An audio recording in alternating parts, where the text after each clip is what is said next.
right. Good evening, everyone. Thank you for joining us for this April BABP show. Really apologize. The last two shows kind of did not pan out. Unfortunately, the speakers dropped out in the last minute, and I was traveling, and there's no way for me to actually find a speaker at the last minute.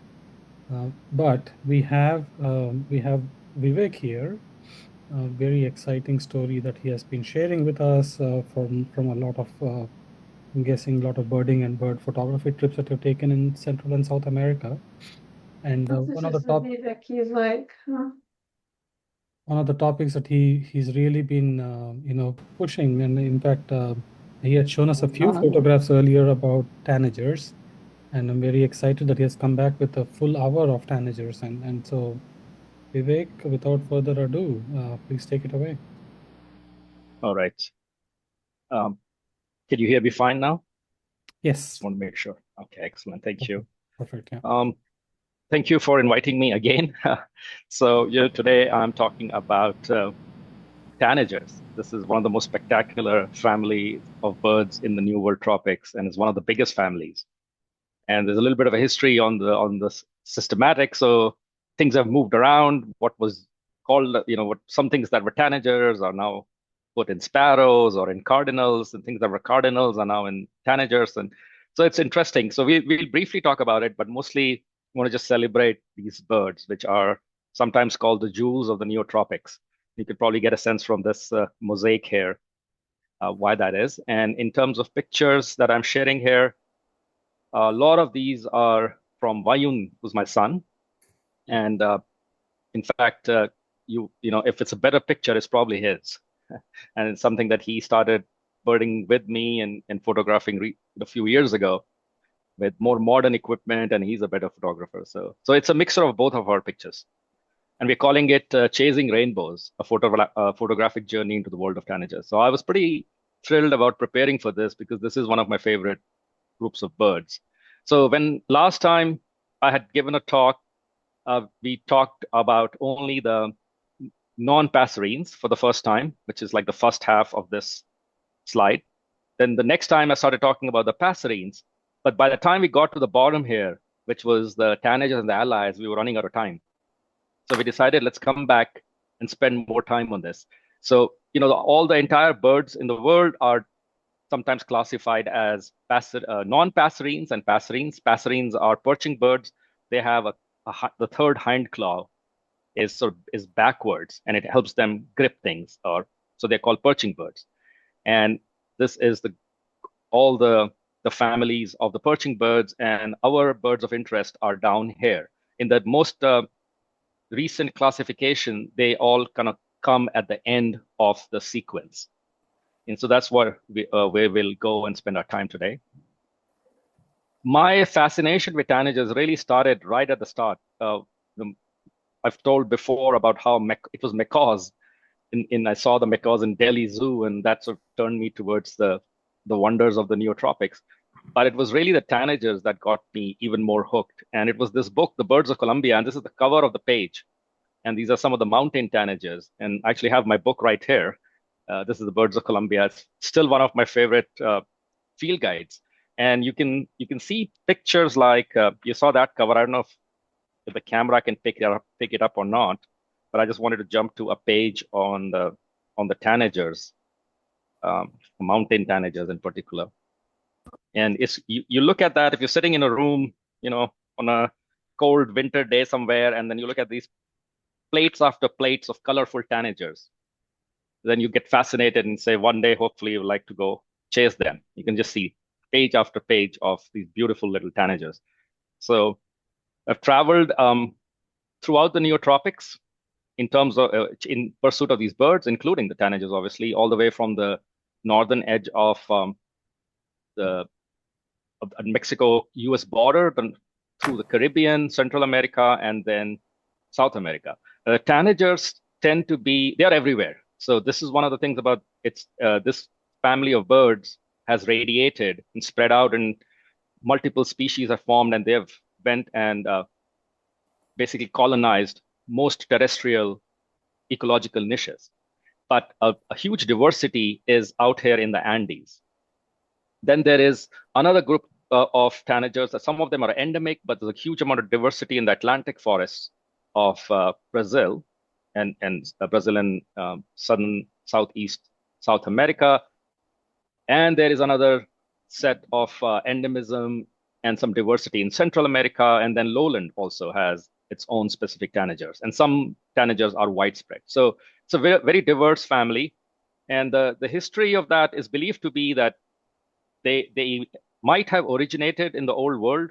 Oh, sorry, they originated somewhere in the southern hemisphere. I think is the latest theory. But then there have been waves of evolutionary development. Some colonized towards North America, but mostly Central America and South America, and then the islands is where they have diversified the most. And so just some pictures to share various journeys here. This is a Chapada diamantina in Brazil, in southeast Brazil. This is the Cerrado habitat also in central Brazil. This was in Peru in pursuit of actually a very rare barbet, but these forests were teeming with tanagers, but it was a horrific road and was quite an adventure. So over the years, I've traveled around. This one was a recent picture from Colombia, and this lodge has a lot of wall art and all their their furnishings. They're all decorative with bird art, and most of them are tanagers. So this is the bay-headed tanager on a mural there. Then just wanted to introduce my son Vayun. He started birding and photographing at a very early age. This was in southeast Peru, and he had a decent camera. He was already taking pictures, and then we have traveled around quite a bit. This was in Ecuador, and now he's already grown up, and he's actually graduated from college, and he's already joined the workforce. This picture was in Brazil a couple of years ago. And these travels, the places that we've gone to where the tanagers are, like I said, a big range of diversity is in the Andes. This is Cotopaxi and Antisana in Ecuador, taken from a plane. In the cloud forests of Central America, South America. This picture is in Costa Rica. This is the La Paz waterfall. A lot of visitors to Costa Rica probably see this. And Atlantic forest of South America, that has a lot of tanagers, and you get spectacular views like this. And this is where you have to find the birds. There was a roadside stop, and in this tree right here, we had a number of tanagers showing up. But then also from a photography standpoint, it shows you the challenges, because these are very small birds for the most part. I mean, even the biggest one is relatively small bird, and most are very small, very fast, usually move actively, don't sit in one place, and they can be high up in the canopy or sometimes low down in the understory. So the very tough light conditions. So it's really hard to photograph them, even though they are spectacular. So, you have to try whatever you can. This was again in Brazil, and Vayun is having a good laugh at me. You have to kind of look under the covers and, bend up and bend at an angle and do everything you can. And then finally you get tired. So this is what happens when you're out shooting tanagers. You get a tanager neck, just like a wobbler neck. You get tired, and it's challenging. Then on the other hand, then you can get a situation like this, which is what happens at a feeder. So this is a green-headed tanager, and I don't even need my phone camera for a bird like this. This was just literally showing up right there. And we'll see later, this is one of the most spectacular tanagers around. So this is the advantage of feeders. So when we talk about tanager photography, it's a bipolar situation. You either get spectacular pictures from feeders, and this is a setup, a hummingbird setup with multiple flashes in Ecuador. This is the only once I done this. Actually, Vayun did this, and he got an introduction to this. And while he was shooting in this multi-flash setup, I was just walking around in the garden. I was taking pictures of, and I'll show you some pictures of the tanagers. But it changes the equation when you are feeding and the birds are coming for you. And this is Vayun is staging a banana. This was in southeast Brazil, and for a chestnut-back tanager, we'll see later. Yeah, the difference it makes when they are coming to you versus when you have to go out for them in the field. And so as I walk through the pictures, you will see the difference. Some of them you'll be obvious that they were probably at a feeder, but they are spectacular anyway. Now, I already talked about this, that the passerines are sometimes called the largest radiation. The amount of diversity is huge. Maybe 60% of the birds are all passerines. However, they are not, the differences genetically are not that great. In fact, some people say that the entire passerines, maybe, especially like the Osine passerines or songbirds, the entire variation in them must be less than the variation in certain families of non-passerines. So, and this book has come out and it's tried to summarize the various situations with a taxonomy that's evolving. A lot of these groupings of birds came up early in the 20th century. They didn't change, and with more modern molecular analysis, they have started moving them around, and they have a better understanding of the evolutionary history. And this is just in terms of numbers. I was talking about before that the Thropidae, the tanagers, are one of the biggest families.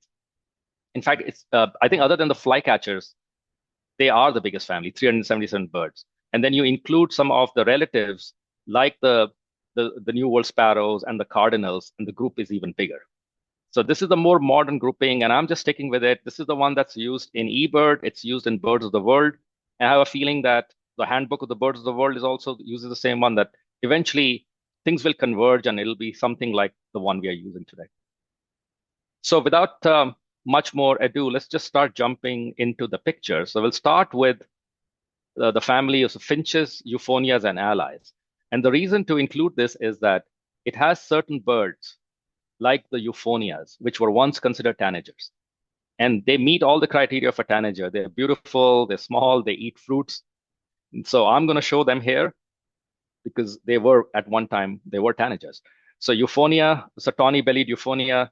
And this one shows exactly what they do. They are fruit-eating birds, and they eat the pulp of the fruit.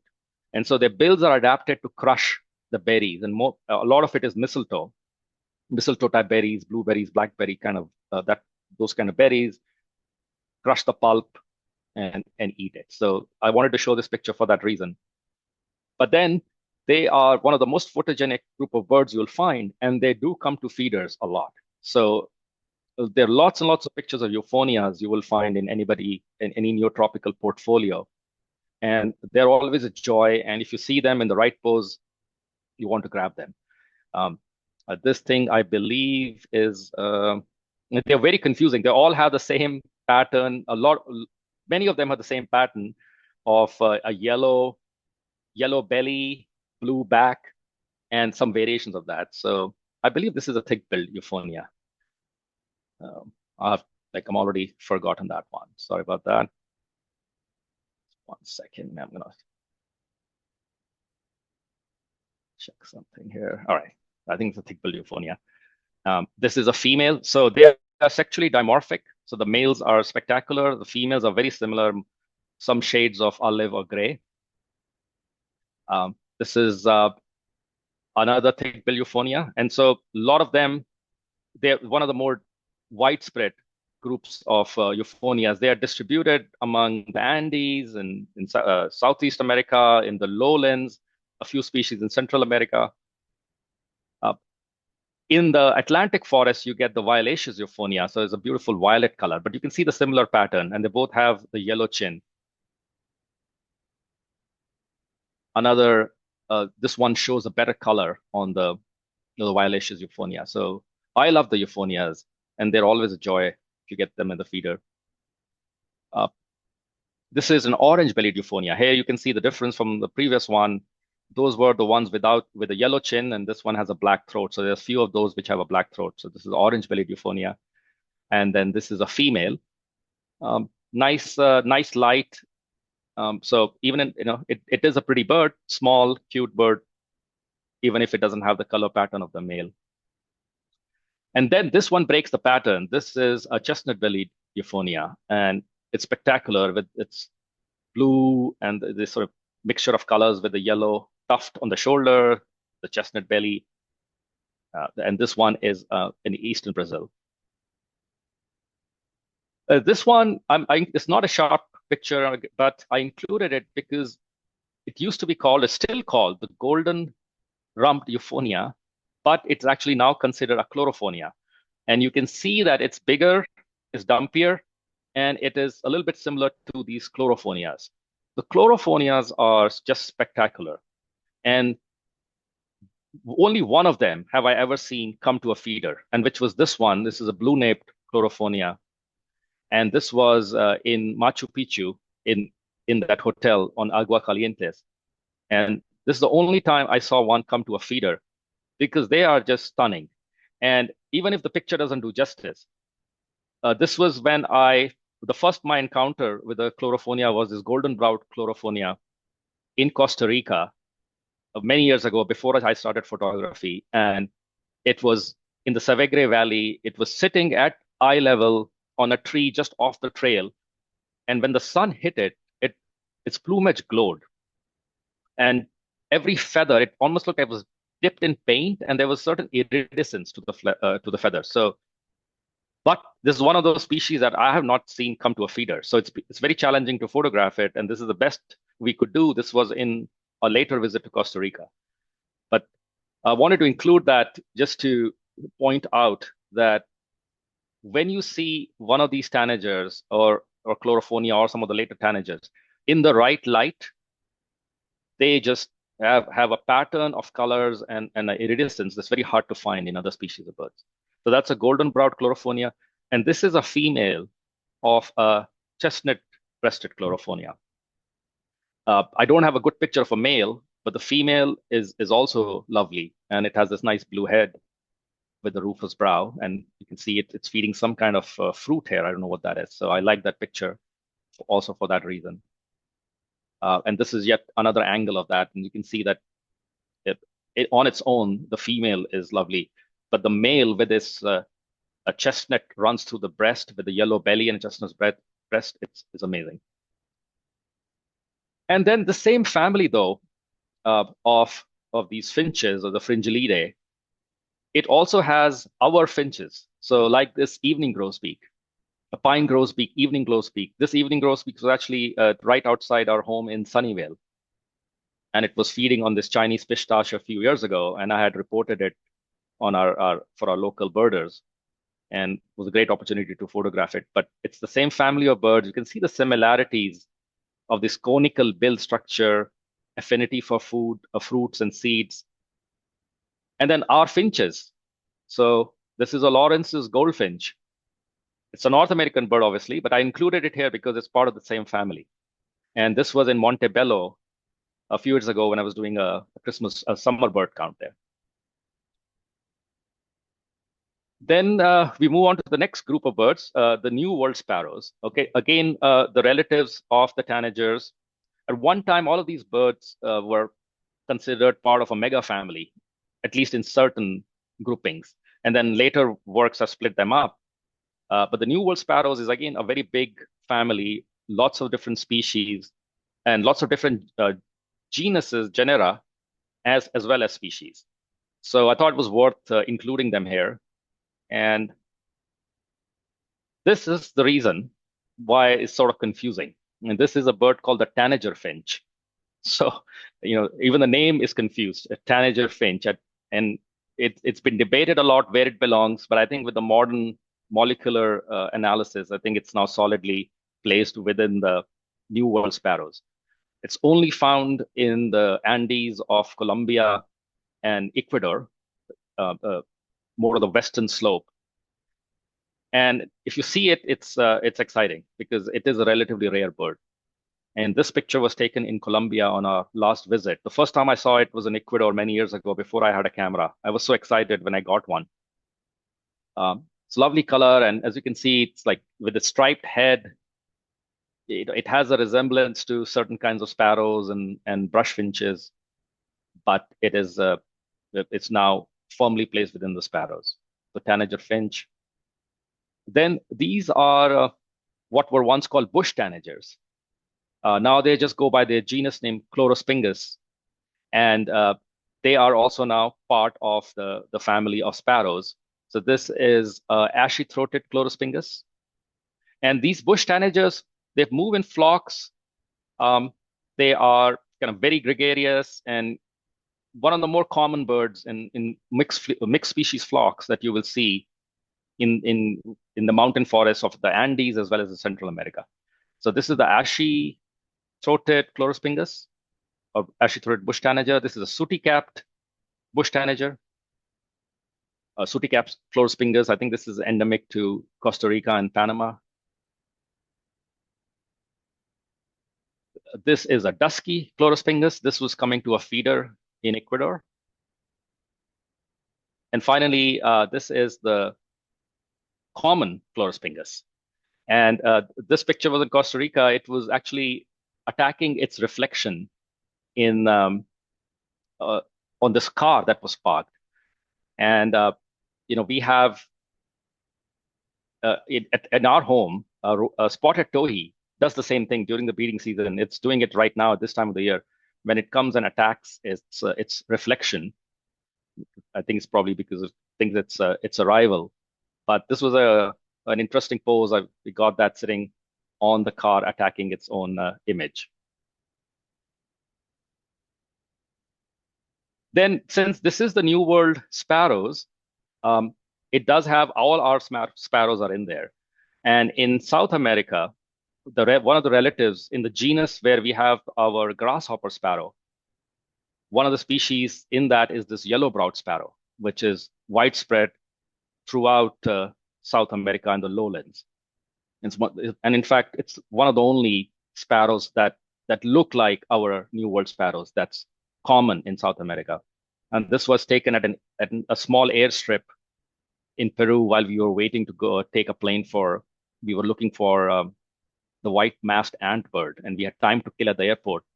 And this was one of the highlights, was not getting a nice picture of a yellow-browed sparrow. Then these are the brush finches. They were also over time once considered tanagers or close to tanagers. So I included a few of them. They also tend to show up on feeders. And if they're in the natural habitat, they can be hard to photograph. But if they show up near a feeding station, they are pretty striking and they make nice photographic subjects. And so this was near a place where an ant pitta feeding station was.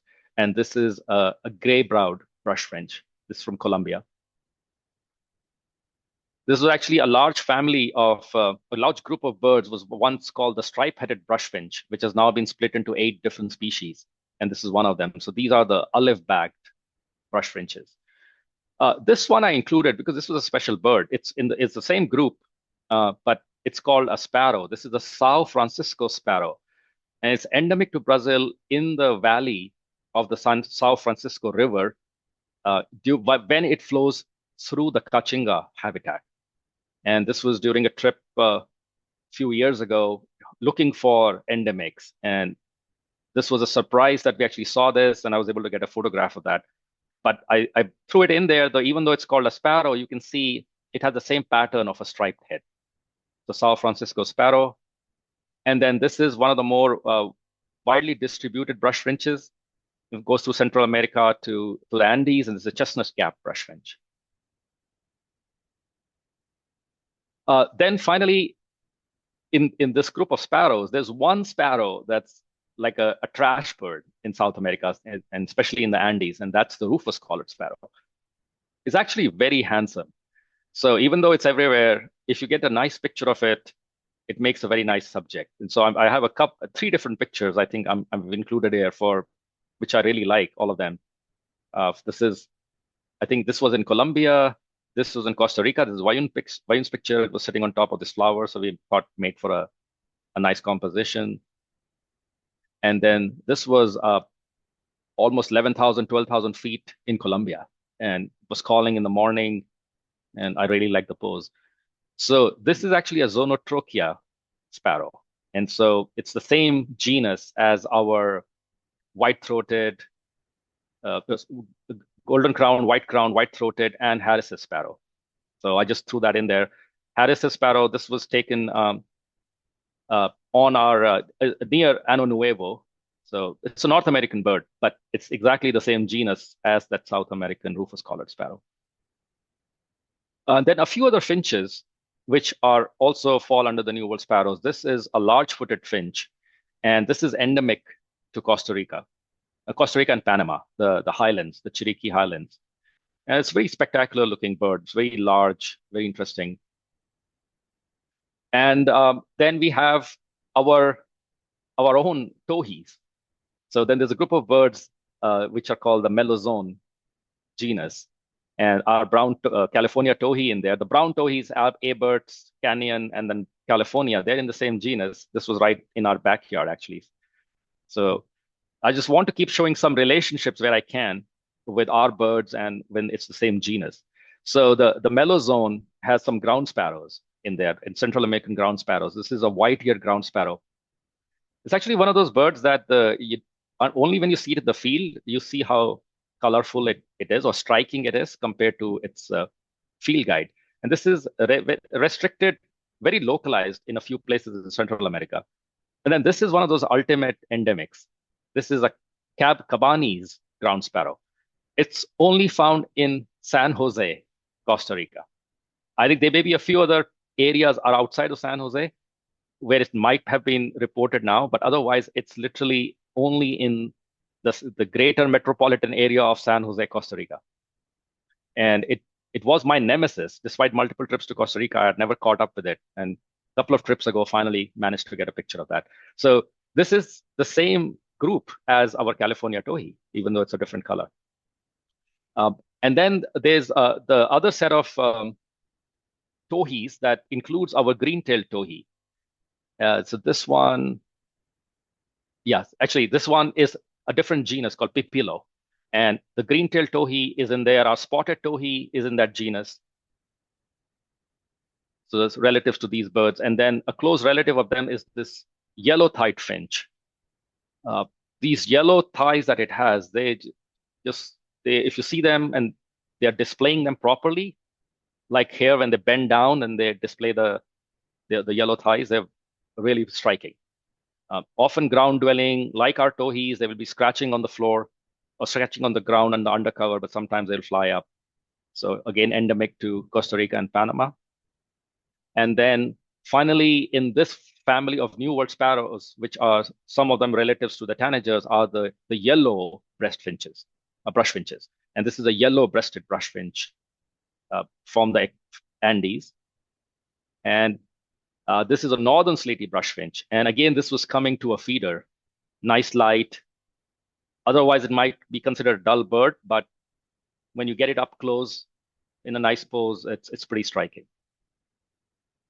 So those were the New World sparrows, which are relatives of our tanagers. Then we come to birds which are more closer to tanagers. And one small group is called the Greater Antillean tanager. And I only have one picture of a representative from there, which is the Western spindalis.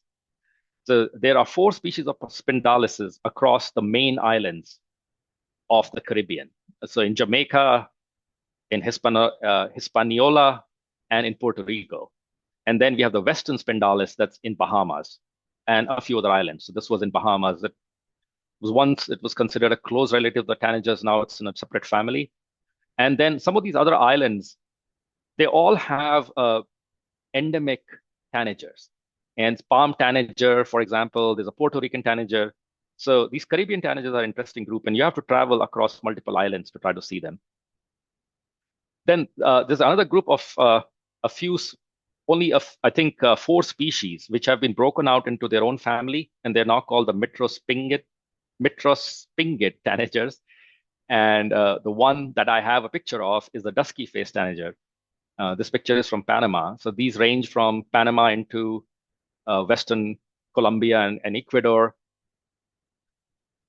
They are actually, I was reading up that they are considered one of the more older lineages of tanager-like birds. And it's believed that they had come and they had distributed or spread out. Then eventually their ranges shrunk as more of the more modern tanagers came in and started filling up those ecological niches. But similar behavior, and again, when I get them on a natural perch, displaying some natural behavior, feeding, I believe that makes for a better subject sometimes. Then we come to the cardinals and the allies. And the reason for that is that, we have our classic cardinal, of course. This is the northern cardinal. This picture was from Texas. You think of this as as a classic cardinal, but then just in last couple of decades, some of our tanagers, including a Western tanager, and this Western tanager, the Piranga tanagers. So this Western tanager from Yosemite is now considered a cardinal. It's been put into the cardinal family. And some of the other pirangas, like the summer tanager, this was in Belize. That's a pirang. This summer tanager is in the cardinal family. A hepatic tanager, this was in Colombia. The hepatic tanagers do migrate. So this is a female, it's all yellow. This is the cardinal too now. And then there was a small group of the 4 species of birds, which were called ant tanagers. And they were firmly in the tanagers earlier. They even had the name ant tanager. But now they are believed to be cardinals, or they are placed within the cardinal family. They are some of the hardest birds to photograph. And I think in a few places, some species have started coming to feeders in certain places, but otherwise they're very hard. This was red-crowned ant tanager from Panama. You can even see that this is near the Panama Road, and it was banded by somebody. But I'm just happy to get a picture of these or get a good look at them. And even though they're called ant tanagers, they don't necessarily follow army ants. They're not obligate ant followers anyway, but sometimes they will go with mixed understory flocks and can be around ants as well. This was one of my most sought after birds. It's a horrible picture, but I just threw this in there because it was many years ago when I was shooting with a 20D, and it's a very noisy camera. But just to get a picture of this was a black-cheeked ant tanager, which was at one time considered to be endemic to Costa Rica, just kind of the southwest corner of Costa Rica. Now it actually extends into Panama. So this was the Corcovado National Park, and in that vicinity of that. So I got this one there. And then there are a couple of highly localized endemic to Colombia tanagers. This is one of them. This is the crested ant tanager. This we got last year. And the fact that I even got a picture of this is sort of a miracle. It was so far away. It's a highly cropped picture, but this is a very spectacular looking ant tanager. And so I was happy to include that, and I put that in there, part of the cardinal family now. And then the grosbeaks. Our grosbeaks are in the cardinals, and this is an ultramarine grosbeak. This is a relative of our blue grosbeak, but it's in a different genus, and this is a pretty widespread bird. This was in Brazil. It's kind of a nice looking guy. And then this is our blue grosbeak, different genus. Blue grosbeak, but it is now a bunting. It's in that group of cardinals and buntings. So we have some of these blue buntings, including the blue grosbeak, the lazuli bunting. This is also one of our birds. And then an indigo bunting. This is actually believed to be, once I posted the picture of this was considered to be a hybrid of an indigo bunting and a lazuli bunting. And all 3 of these pictures were just taken on one morning on Mission Peak. I was there with my brother and my nephew and my son, and we're just walking and we're hiking. And in just one morning, we got these 3 birds, which are very cool for our area, especially the indigo or even the indigo hybrid. And then this indigo bunting was at Montebello. So these buntings are now considered cardinals. So, and there are our birds, but they are beautiful and pretty. And this, if I showed you, if I didn't tell you what it was, and if you didn't know about it, you would bet that this is a bird from somewhere from the Neotropics. But it's not. This is a North American bird, the painted bunting. And I think it probably should, if there was ever a competition, this would probably be considered the most colorful bird in North America, and very much part of that same group of the buntings, including with varied bunting and some of the more colorful buntings in Mexico. But this is a lovely bird, and I think when we're talking about spectacular and chasing rainbows, this could very well classify as a rainbow bird, and it's right here in Texas. So finally, we come to the big group now, the actual tanagers, what's now considered tanagers. 107 genera or 107 genus, and close to 380-ish species. And so there are a lot of them. I probably have, haven't done an exact count of how many species I have of different quality of shots, but I would probably think that I probably have 200 or more tanager species. And I'm only going to show a few of them here. And we'll start with this one. This is the red-crested cardinal. So even though it looks like our northern cardinal, it has that crest. It actually is a different. It's not only not closely related, it is considered in the tanager family versus our northern cardinal. This is a South American bird, but this picture was taken in Hawaii, where they're very common in the island of Oahu. This is a red-cowled cardinal. This is endemic to Brazil, and this was taken in central Brazil. This one doesn't have a crest, but it's a close relative. And then there is a yellow-billed cardinal that is a close relative of two of them, of these two birds, which is in islands like the Big Island of Hawaii, where it was introduced. Magpie tanager. This is for unique among tanagers and having a very long tail. And it's a very striking black and white bird, often in the canopy, it's open habitat. This one came near a feeder, and it was in decent light, not necessarily the best perch with the best background, but at least it was showing in a shot like this, you see all its features. So there are a few of these genuses of tanagers. There are very varied tanagers, different shapes and sizes, various colors, but they all share certain features. Now this one, you would, if the first shot, at the first look, you would say, oh, this is a shrike. And in fact, at sometimes it was called the shrike-like tanager. And now it's called the white-banded tanager. And this is a Caatinga, central Brazil, Caatinga grassland specialist, white-banded tanager. And then this is a very interesting bird. This is the white-capped tanager. And of all these years, I've only seen them once. And this was in a trip to Ecuador. And they are sort of very unique in tanagers. They almost behave like jays. They're the largest tanager. They will fly in group flocks, and they fly from like top of trees to top of trees. And you'll hear them first. They have a loud call. So for all practical purposes, they'll act like jays, but they're tanagers. And for whatever strange reason, they're extremely localized and very rare. So anytime if you can see one, it's a thrill. And like I said, I've only seen them once. So there's a couple of different shots of this pretty spectacular bird. Then there is a group of birds which were considered New World sparrows at one time. They're the warbling finches. They have been merged into the tanagers, and this is one of them. This is a gray-throated warbling finch it's endemic to the Atlantic forests of Brazil. This was we were having lunch, and the owner had put out a few bananas on a few perches outside the restaurant.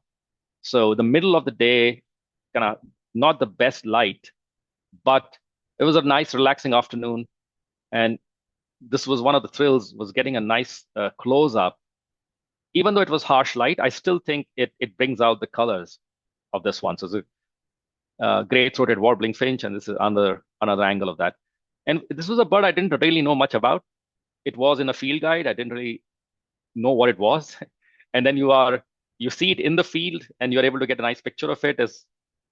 Is one of those thrills where you see something for the first time in the field, and then you end up going back and reading about what it is. And this is another one of those ones. This is a black goggle tanager. You probably don't see many pictures of this. I'm sure it's a very widespread species. Is a disjunct population. Some are in the Andes. Some are in Central and Eastern South America. And I never really seen one before. I probably must have seen it in some mixed flocks, but it was coming to that same feeder at the same restaurant, even though it has this not the best of perches there, but at least it had this colorful background. But just a nice light, at least even though it's harsh light, it's straight on the bird, and it brought out its features. And I thought this is actually one of my favorite photographs, even though you would not think of it that way.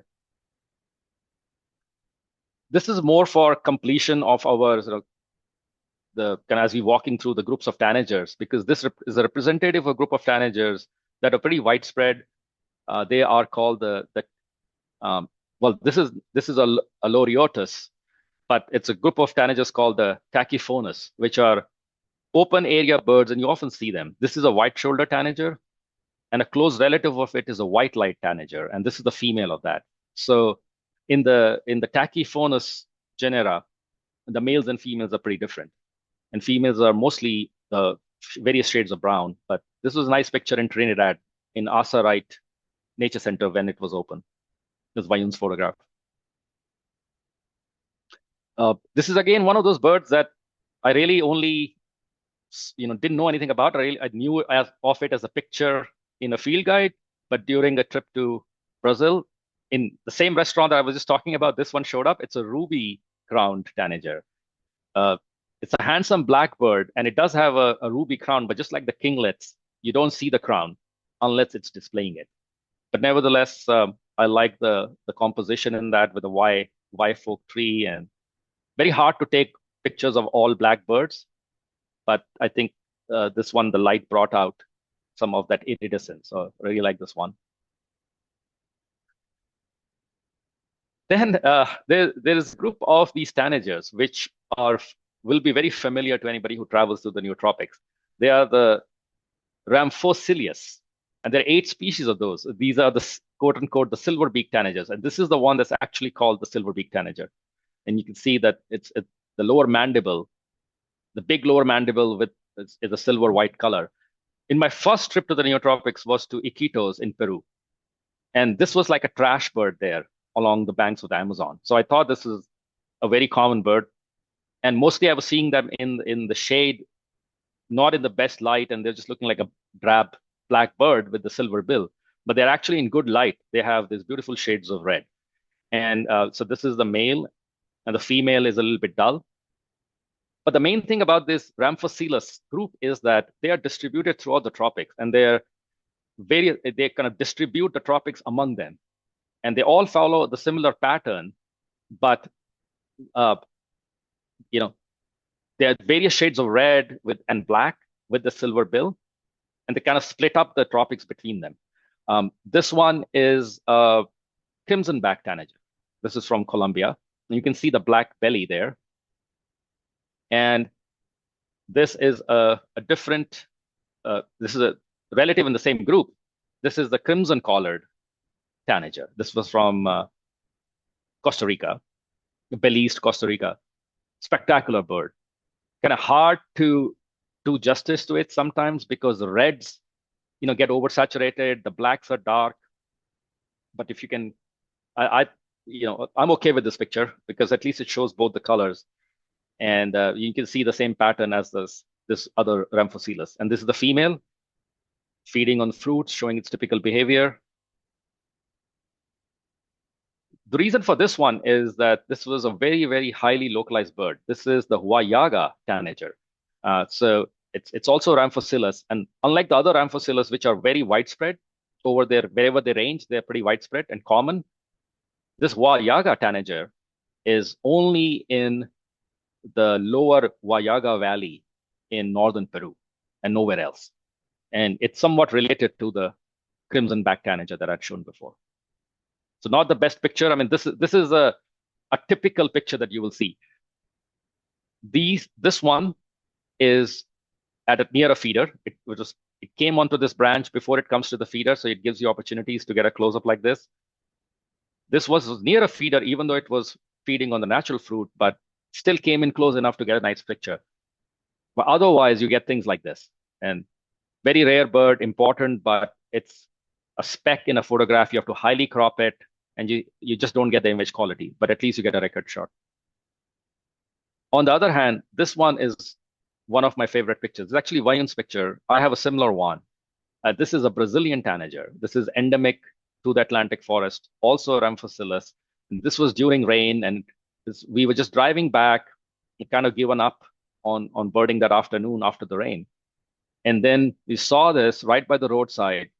And I said, Vayun, just take this picture. Don't worry about it. Just take it. Even though it's raining, let the camera get wet. Because the light was this diffuse light with the raindrops, it just brought out the colors of this bird. So this is a spectacular bird endemic to Brazil, the Brazilian tanagers. This is the same species in a different light condition. And then this is a Montezuma oropendula, not a tanager. But the reason I put this picture in there is that you can see that this is a papaya tree, and these oropendulas have started eating those papayas, and they're eating, they're basically creating a feeder. So this was in Costa Rica on close to a busy road, and we were standing there because we were trying to charge the electric car. The person I was with had an electric car as a guide, Patrick O'Donnell, and he drives the electric car. So we were waiting and charging for the electric car to get charged up in the middle of the afternoon. But I saw the scene with these oropendulas and these papayas, and it was a nice way to spend, half an hour or so while in the corner of a busy highway. And as these oropendulas had started eating these fruits, other birds started coming in to eat them. And this is one of those Rhamphochelys. This is the scarlet rum tanager. And it's more for the kind of the behavior, but this is also showing an important part of the tanagers, that the tanagers are the few birds in this group that will eat pieces of large fruit. So it's not just berries like the euphonia or the small fruits that the euphonias will eat. These will come and they will peck at large fruits, like it's doing here on this papaya. देखो कितनी सुंदर birds है ना. Chalo, giving a talk. So we'll keep going. This is a scarlet rumped tanager. Passerinis. There were two species in the eastern and western slopes of Costa Rica, which are now lumped to one species, the same scarlet rum tanager. This is a flame rum tanager. It's called flame rum because there's some populations of this have a red rum, while this particular one has a yellow rum. So this is from Colombia, and it's more in a natural habitat. This is a female, and just showing you how, if you take the birds in natural habitat, you have to deal with a lot of challenges. But I still like this one because of the feathers, the flowers in there. So now we are coming towards the more traditional or classic tanagers. You can call them mountain tanagers or close relatives of mountain tanagers. This is one of them from Costa Rica. This is a bird in its natural habitat, and then this one is at a feeder. And this is called the blue and gold tanager. This may be the only feeder anywhere in the world where this bird comes, because otherwise it's very hard to see. It's part of, you may see it in a mixed flock high up in a canopy. And I'd only seen it once. And when I heard about that it's coming to this feeder, this became a target, and I was very glad to get a picture like this. And then this is a group of tanagers, or mountain, you can call them mountain tanagers. This is the Banksia group. Now, they're really special birds. And this is one of them. This is a blue and gold tanager. It's endemic to only a few parts in Western Colombia. So Western Andes of Colombia. Blue and gold tanager. This was in Montezuma Reserve and was one of our main targets. This is just another pose of that same one. So these are the Banksia tanagers. Blue and gold. And then this one is another of those special Banksias that are only found or very highly range restricted in Western Colombia. And this is a gold-ringed tanager. Same place, same road on the Montezuma Reserve. They are separated in altitudes. A lovely, beautiful bird. The light was kind of challenging. This was fog and rain.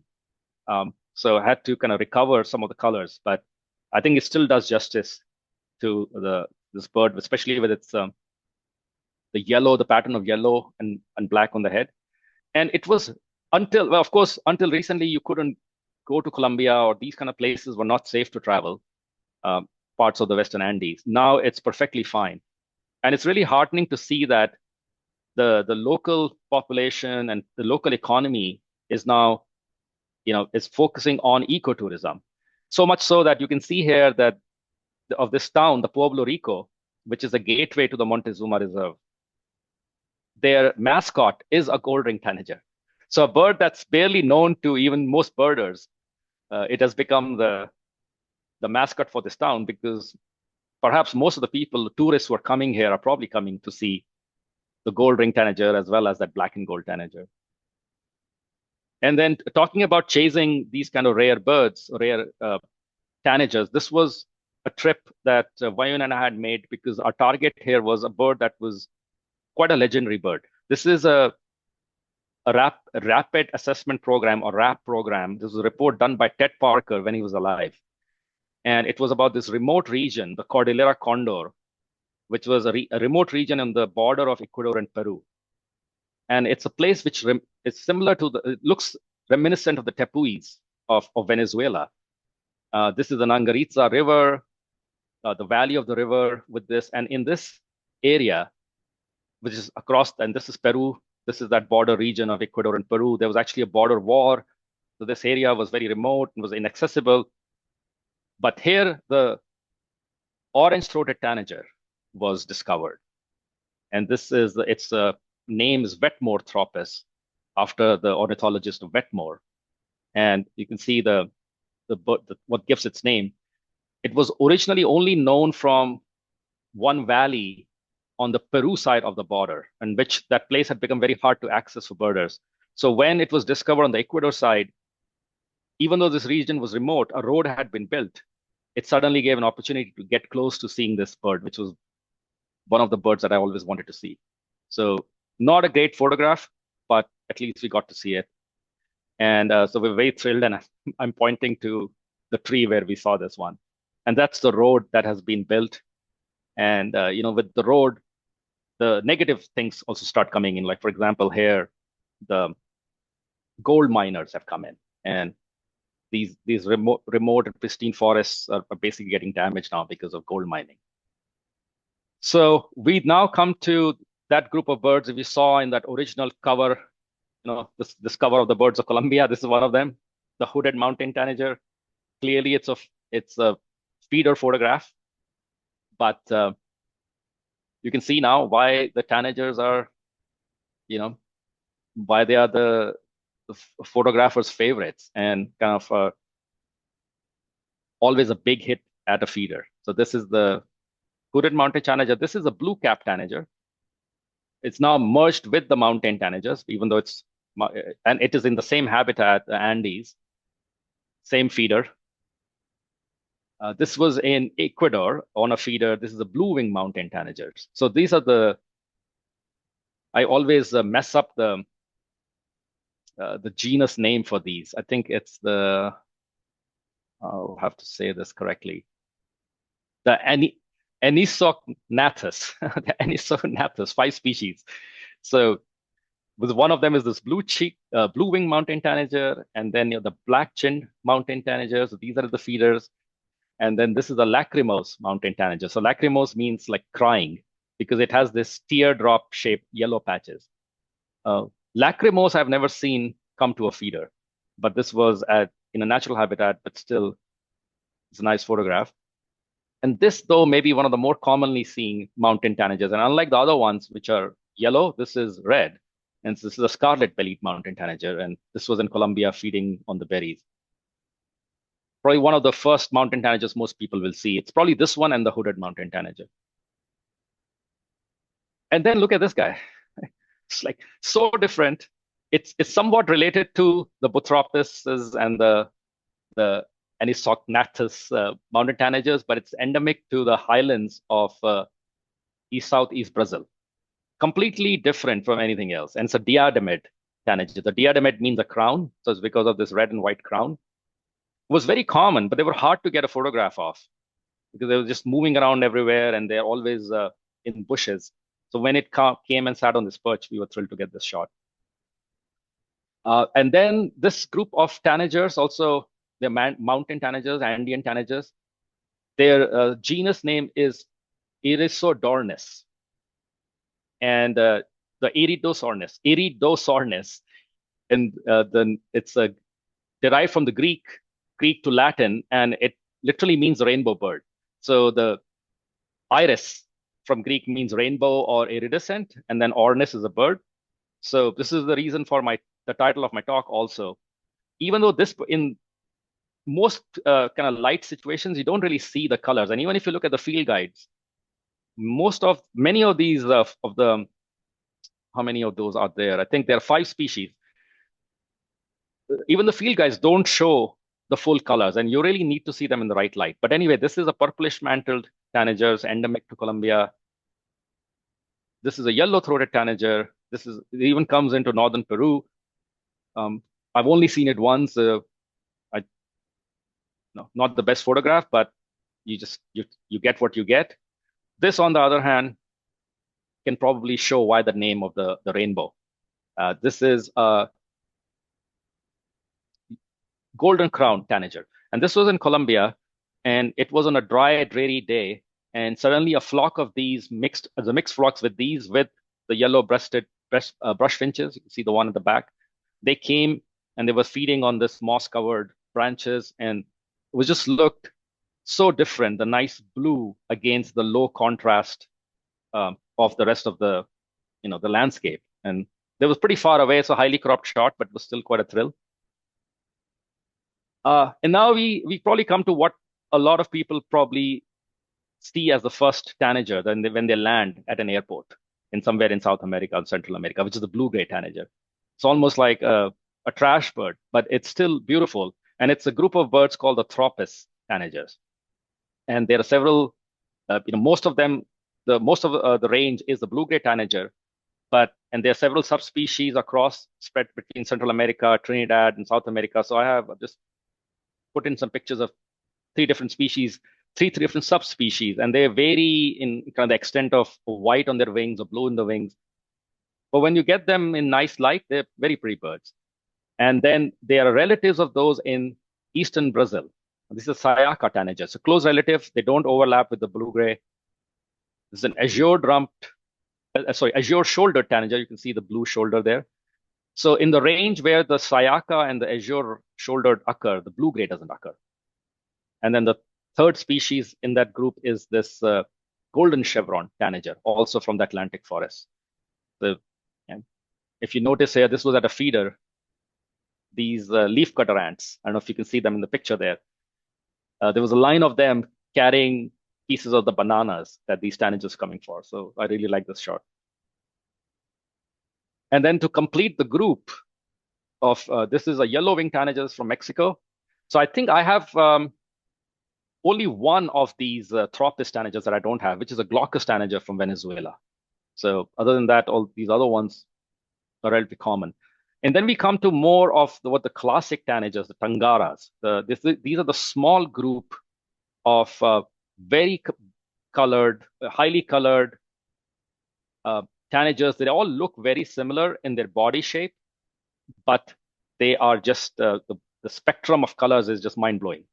And they were all at one time called tangaras, but they have now been split up into 3 or 4 different genuses, and this is one of them. This is somewhat believed to be somewhat closely related to the blue-gray tanager group.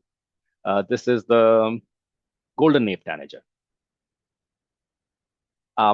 This is a group of tangaras which are now called stilpinas, and this is a silvery tanager, silverback tanager. I think among these tangara-like birds, this is one of the rarer ones, not one of the rarer ones that you can still see. And this was in Peru. You can see it's on a banana, but you can start seeing the color patterns of these ones. This is the chestnut-backed tanager. This is endemic to Brazil, Southeast Brazil. And I showed that picture before of Wayun putting up a banana. This is what it was for, because it came in and look, it's just a spectacular bird. It has a close relative of this called the black-backed tanager. The only time we saw it was high up in the canopy, record shot. And just because this one tends to come into a fruit in that particular corner of this particular town, we were able to get this shot. Other stilpinas, this is a burnished buff tanager, pretty widespread in scrubby areas. This is a golden hooded tanager showing its pattern of feeding on fruit. And this one, in its natural habitat, this is the best you can do with many of these tanagers. Far away, and you have to do a tight crop, unless they're coming to a feeder, like this one, which is a blue-necked tanager from Peru. This is another let's see, this one. Yeah, no, this is now a tangara. So now we are going into the true tangaras. There's still 28 species, even though the stilpinas have been split out of them. This is a beryl spangled. It's a lovely bird. Just shades of blue and black, but still it has this pattern that just stands out. This is a relative of that in Costa Rica, and this is the spangled-cheeked tanager. This one is endemic to Costa Rica and Panama. Now more of the more classic tanagers, but this is a turquoise tanager, which in most of its ranges has a yellow belly. But in eastern and Atlantic forest, there's a white-bellied race, which is now split into its own species. It's called the white-bellied tanager. So this is like a group of those lowland tanagers. Now, this is the paradise tanager. For most people, or when they think of tanagers, they probably think of the paradise tanager. And the ironic part is that this rarely comes to feeders. In fact, I don't know. I've never seen it at feeder. I don't know if there are any feeders where this comes. It's all across Amazonia, and it's a spectacular bird. But this is the best you can do often in this highly cropped shot. And I just showed it to show the contrast that when these birds do come to the feeders, it's a totally different ballgame. This is an opal crown tanager, and this is the rufous-bellied Atlantic race. And then here's what you get at a feeder. Right? This is the holy grail for a lot of photographers is this bird. This is the green-headed tanager, the full spectrum of the rainbow. And this was a long time ago when I had like outdated equipment, and I tended to do tight crops in those days. And this is more recently with Vayun, one of my favorite photographs. And you can see all the colors in the rainbow on this green-headed tanager. And this is just another pose. It shows a different perspective on it, and I like that one too. And its close relative is the red-necked tanager. This is the circa 2011 photograph, and then this is the more modern photograph. The green-headed and the red-necks are often together, and they are part of these the eastern Brazilian tanagers. More of the tangaras. This is the bay-headed tanager. This is the race with the blue belly, the bluish belly, the same picture that was on the wall before. Andean tanagers. In all this entire group of tangaras, they all are believed to have evolved in the northern Andes.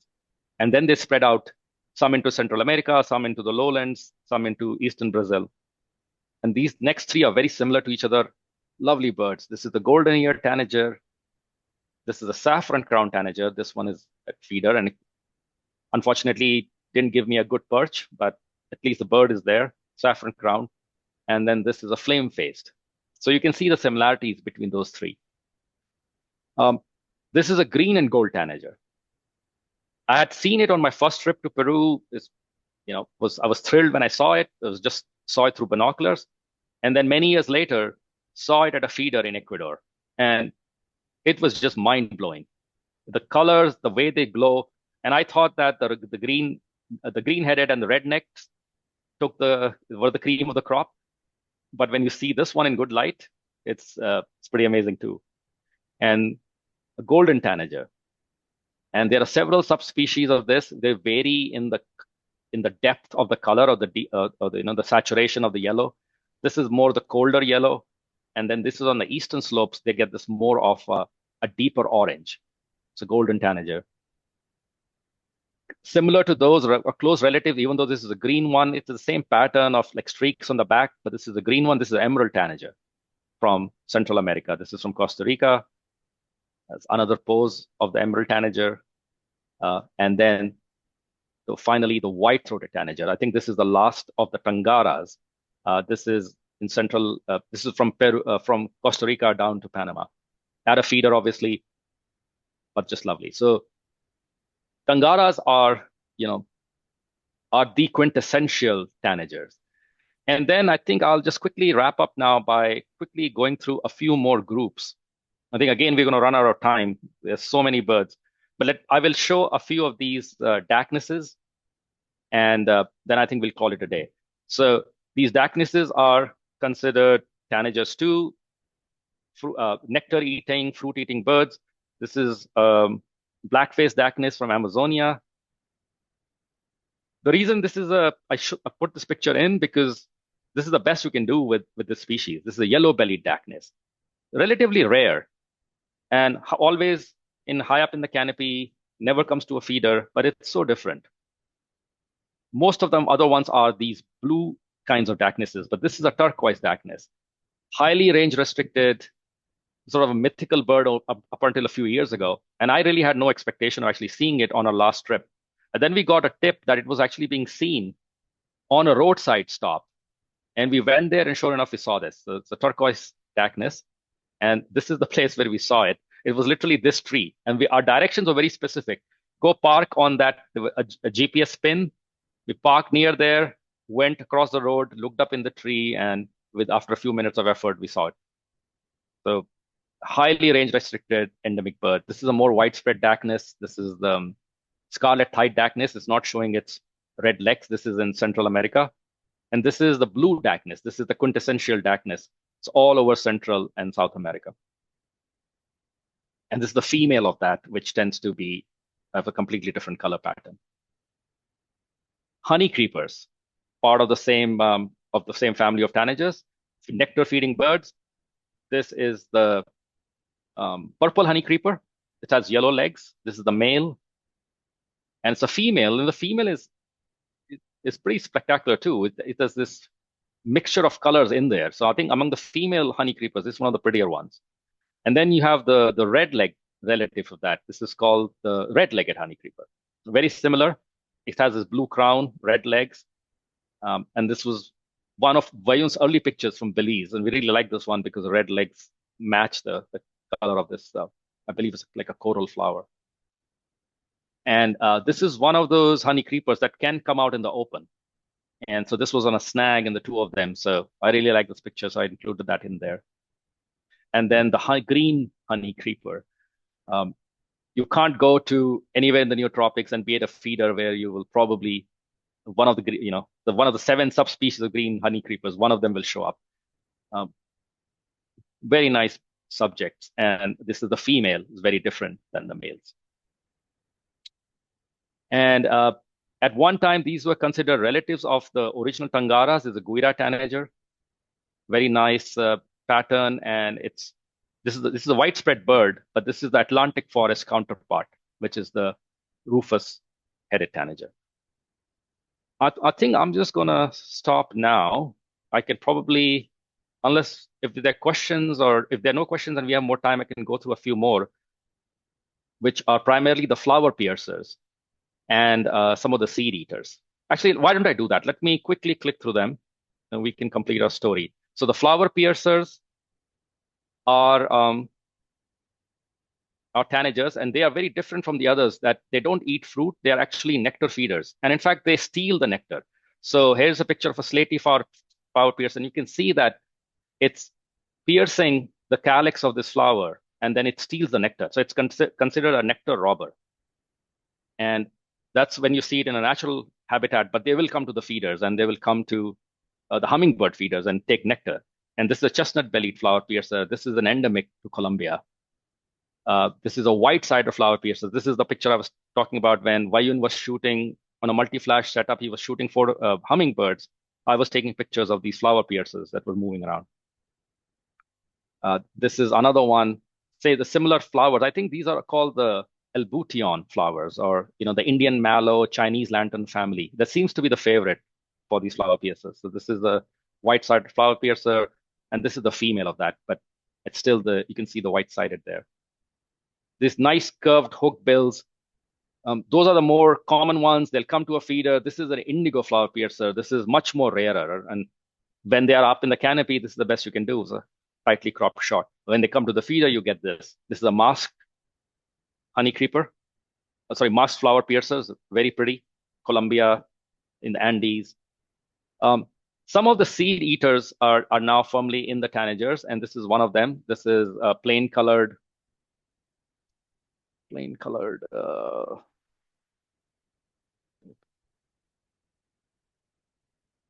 Yeah, I forget now what this one.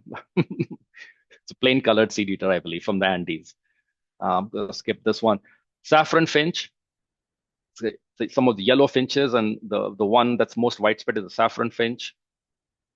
It's part of the tanagers now. These grass finches, they were once placed in the New World sparrows, but they are here. This is one of them that's called the wedge-tailed wedge-tailed grass sparrow, wedge-tailed grass finch. This is from Panama. A relative of that from eastern Brazil is this one. This is the pale-throated pampa finch. At one time it was called pale-throated ceja finch. Blue-back grassquit, very common. If you see an open woody area, it's probably one of these are there. These are now the seed eater family. This is the chestnut-bellied seed eater.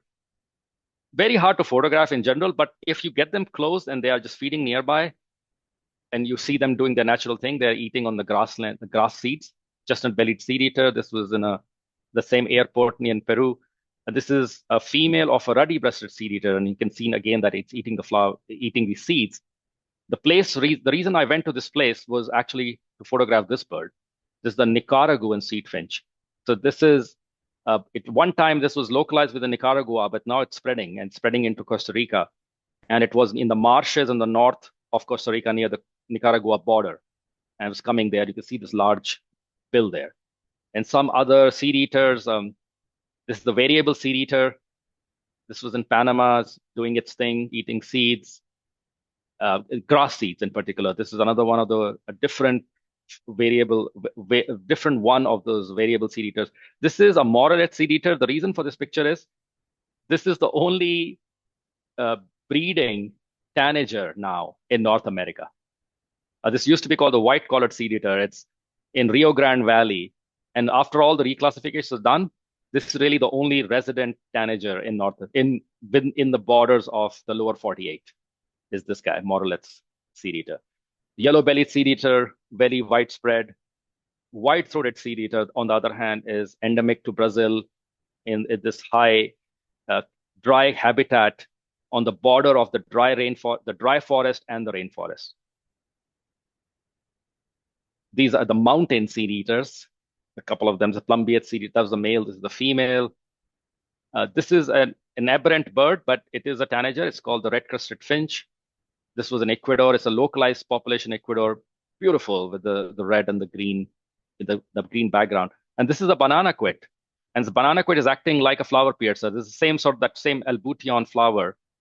Banana quits are considered tanagers now, and they are like 40 different subspecies all over the Neotropics. This is the gray-throated race, which is the more common one, gray-throated races. But then in certain islands and of the Caribbean islands close near the Quintana Roo state, essentially the Yucatan Peninsula, you get these beautiful white-throated race of banana quits.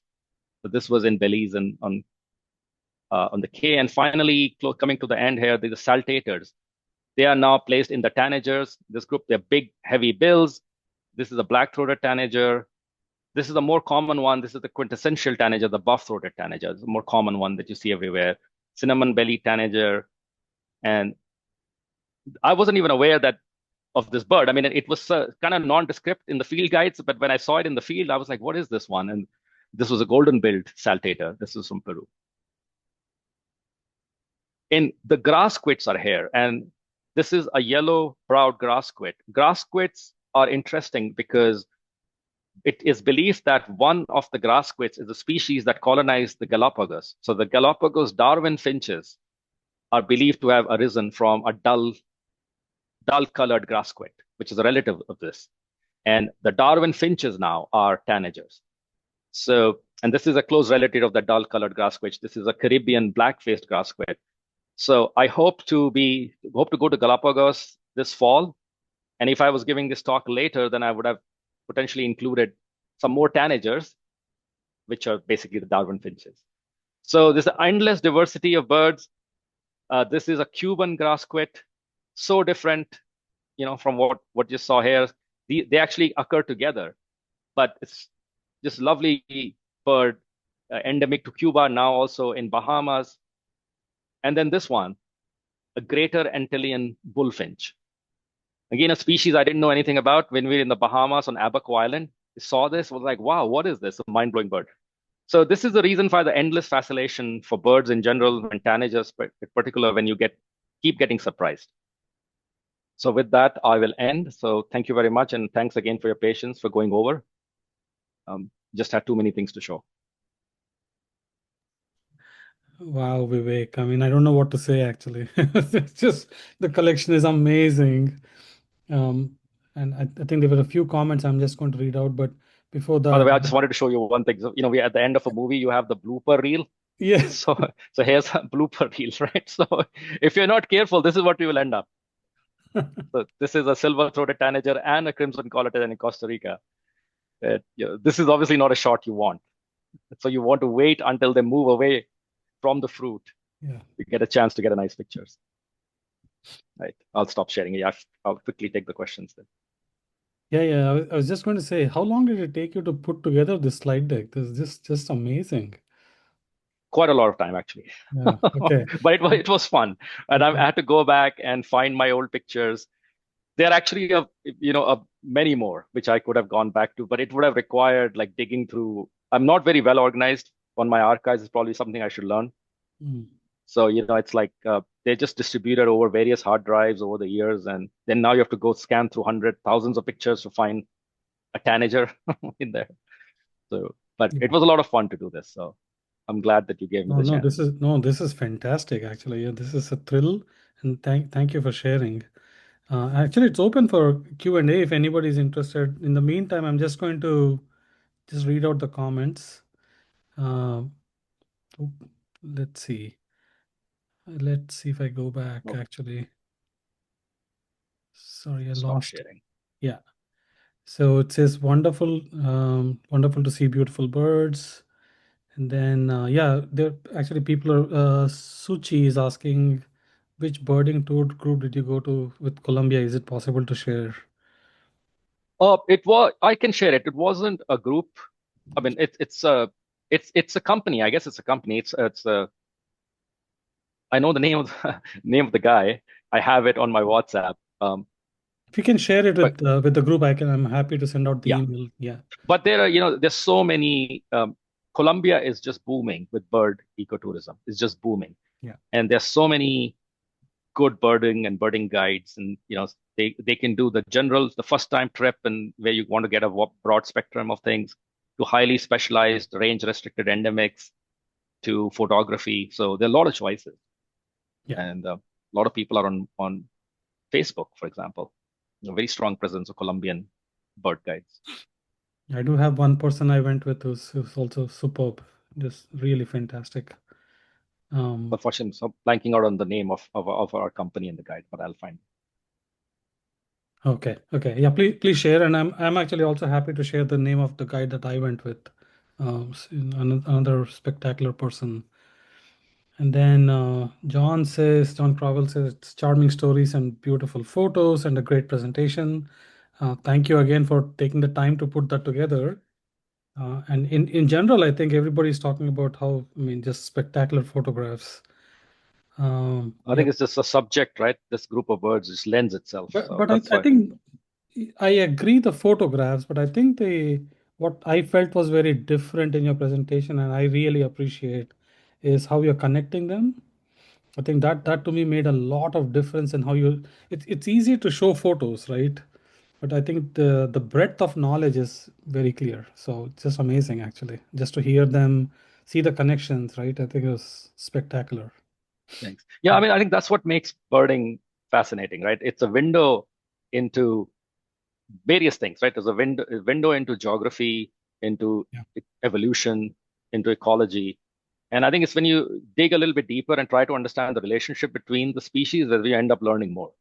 So that's why this is a great exercise to do that. So I really enjoyed doing it. And then Bob and Laura are asking, what time of the year did you travel to these sites? Is there a particular month or? No, I mean, this is like I said, it was over almost 25, 30 years now, right? And different places, different times of the year. So for each locality, there can be a good season and a bad season. And most of the Andes most of South America, except for dry eastern Brazil, it really you go by the wet season and the dry season. And there can be a lot of local variation, right? Even like a Pacific coast of Costa Rica versus the Caribbean coast, the rainy season versus wet season, there can be some minor differences. So the simple answer, I think, is that there's no wrong time to go. I agree. But wherever you're going, a local place, depending on what you want to see, you may want to do a little bit of research to say, what will you expect to see based upon whether it's the peak of the dry season versus peak of the rainy season. If you go the peak of the rainy season in that local place, you could lose many days.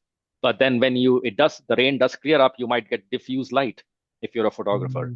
And I often find that the overcast diffuse light, much better, even in the middle of the day, can sometimes bring out the colors and the saturation of the birds. Yep. So yeah.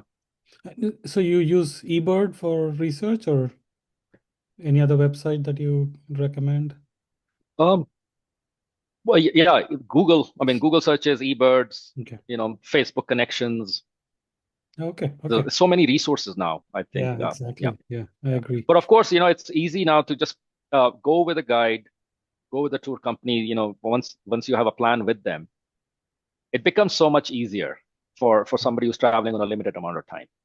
And then you can really focus on the birds, right? Like the example I was giving, right? But you're charging the electric car and ended up with some of the best moments of the trip, right? On a busy highway, just doing that, or in eating lunch in a restaurant, and you have black goggle tanagers and ruby crown tanagers, and one thing after the other just showing up. Beautiful. Sometimes those moments are the ones that make it worthwhile. Yeah. I'd never heard of the black goggled until you showed the picture, actually. So it was really fun.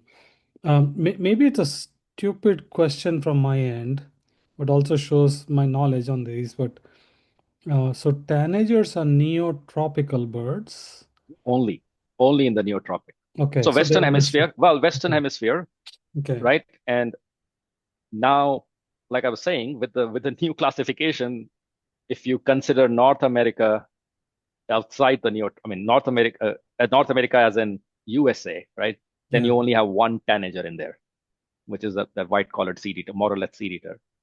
And what we are called the tanagers, which are up here, the summer tanager, the scarlet tanager, Western tanagers are now cardinals. Cardinals, yeah. Right? Yeah, but the true tanagers, there are Central America and South America.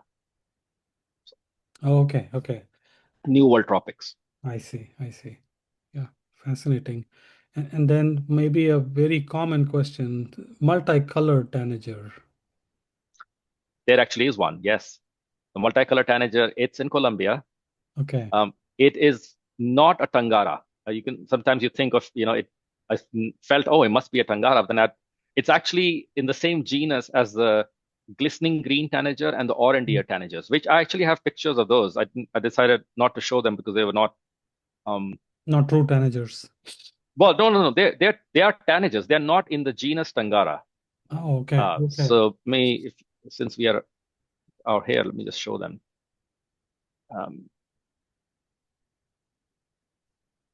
You would think of them that they probably are tangara. They're the same as some of these smaller tangaras that I was showing before, right? But they are small. They're so brightly colored. So this is, and you can see why I didn't include the picture. They don't come to feeders. So this one at least. We don't see a photo. Oh, because I'm not sharing. so give 1 second.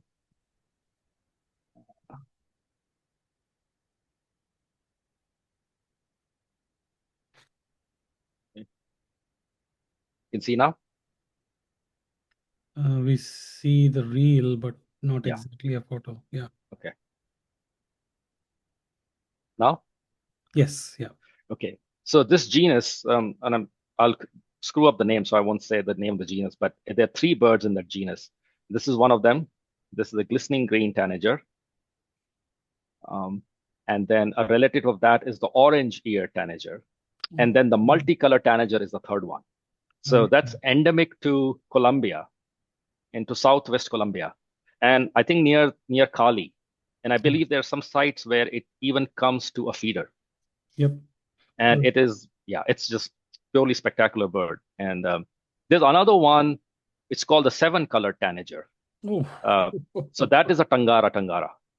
But that is found in northeast Brazil. It's somewhat similar to the green-headed one that I showed. It's more blue compared to the green-headed.